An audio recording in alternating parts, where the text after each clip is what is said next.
বাহরাইনে বাসা বাড়িতে চুলা থেকে ঘটছে আগুনের ঘটনা। কুয়েতে হকারদের বিরুদ্ধে চলছে অভিযান। বৈদ্যুতিক জেনারেটর থেকে দুর্ঘটনার ঝুঁকি নিয়ে আমিরাত পুলিশের সতর্কতা। এসব খবর নিয়ে আজকের মধ্যপ্রাচ্যের নিউজ আপডেট, সাথে আছি আমি পৃথ্বী বিশ্বাস। চলে যাচ্ছি বিস্তারিত খবরে।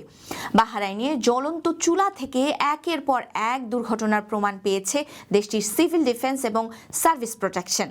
সংস্থাটি বলছে, চুলায় রান্না বসিয়ে শুধুমাত্র ভুলে যাবার কারণে এইসব অগ্নিকাণ্ডের ঘটনা ঘটছে। 2024 ও 25 সালে রান্নাঘরে চুলা জ্বালিয়ে নেভাতে ভুলে যাবার কারণে দেশটিতে অন্তত 180টি অগ্নিকাণ্ডের ঘটনা ঘটে। এই অগ্নিকাণ্ডের বেশিরভাগই ঘটেছে বিভিন্ন এলাকার আবাসিক ভবনগুলোতে। এসব ঘটনায় অনেক বাড়ির রান্নাঘর সম্পূর্ণভাবে ক্ষতিগ্রস্ত হয়েছে। কিছু ক্ষেত্রে আগুন ঘরের অন্য অংশে ছড়িয়ে পড়ে বড় ধরনের ক্ষয়ক্ষতি হয়েছে। গরম তেল বা আগুনের কারণে বেশ কয়েকজন দগ্ধও হয়েছেন। হিথ পুলিশ স্টেশনের প্রধান ডক্টর কর্নেল উসামা বাহারের বরাত দিয়ে দ্য নিউজ অব বাহরাইন জানিয়েছে, রান্নার সময় চুলা জ্বালিয়ে রেখে অন্য কাজে চলে যাওয়াই এসব দুর্ঘটনার প্রধান কারণ।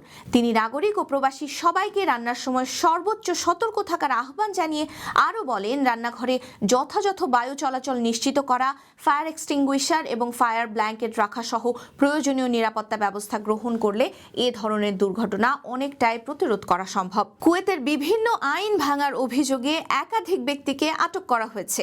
দেশটির নিরাপত্তা কর্তৃপক্ষের বরাত দিয়ে দি আরব টাইমস অনলাইন জানিয়েছে, দেশটির পুলিশ জেলিভ আল শুয়ুখ এলাকায় অভিযান চালিয়ে অবৈধভাবে রাস্তার পাশে খাবার বিক্রি করার দায়ে এক হকারকে গ্রেফতার করেছে। এছাড়া আগে থেকে গ্রেফতারি পরোয়ানা জারি ছিল এমন একজন পলাতক ব্যক্তিকেও আটক করা হয়েছে। অন্যদিকে আলাদা আলাদা মামলায় জড়িত থাকার অভিযোগে আরও 3 জনকে গ্রেফতার করা হয়। একই অভিযানে অবৈধভাবে কুয়েতে অবস্থান করার দায়ে 2 জন প্রবাসীকে আটক করে প্রয়োজনীয় আইনি প্রক্রিয়া শেষে দেশ ছাড়ারও নির্দেশ দেওয়া হয়েছে। কর্তৃপক্ষ জানিয়েছে, আইন শৃঙ্খলা রক্ষা এবং অবৈধ কার্যক্রম দমনের অংশ হিসেবেই এই অভিযান চালানো হয়েছে এবং ভবিষ্যতেও এ ধরনের অভিযান অব্যাহত থাকবে। সংযুক্ত আরব আমিরাতে বৈদ্যুতিক জেনারেটর ব্যবহারের মারাত্মক ঝুঁকি সম্পর্কে সতর্ক করা হয়েছে। আজমানের পুলিশ জানিয়েছে, জেনারেটর থেকে নির্গত কার্বন মনোক্সাইড গ্যাস রংহীন এবং গন্ধহীন হওয়ায় অনেক সময় মানুষ তা বুঝতে পারে না, কিন্তু এই গ্যাস বদ্ধ বা কম বায়ু চলাচলযুক্ত জায়গায় জমে গিয়ে অল্প সময়ের মধ্যেই মানুষকে অচেতন করে ফেলে, এমনকি মৃত্যুও হতে পারে। বিশেষ করে বিদ্যুৎ বিভ্রাটের সময় অনেক বাসিন্দারাই ঘরের ভেতরে বেসমেন্টে বা জানালা দরজার কাছাকাছি জেনারেটর চালু করেন, যা অত্যন্ত বিপজ্জনক। আজমান পুলিশ জোর দিয়ে বলেছে, জেনারেটর কখনোই ঘরের ভেতরে বা আবদ্ধ স্থানে ব্যবহার করা যাবে না, বরং খোলা জায়গায় জানালা ও দরজা থেকে নিরাপদ দূরত্বে রাখতে হবে। জেনারেটর ব্যবহারের সময় পর্যাপ্ত বায়ু চলাচল নিশ্চিত করতে হবে।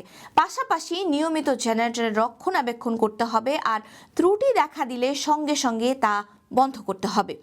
বিনা কারণে মাথা ঘোরা, শ্বাসকষ্ট বা অস্বাভাবিক অনুভূতি হলে দ্রুত জরুরি সেবায় যোগাযোগ করার পরামর্শ দেওয়া হয়েছে, যাতে কার্বন মনোক্সাইড বিষক্রিয়ার মতো প্রাণঘাতী দুর্ঘটনা দ্রুত এড়ানো যায়। এই ছিল আজকের মধ্যপ্রাচ্যের নিউজ আপডেট। আল্লাহ হাফেজ।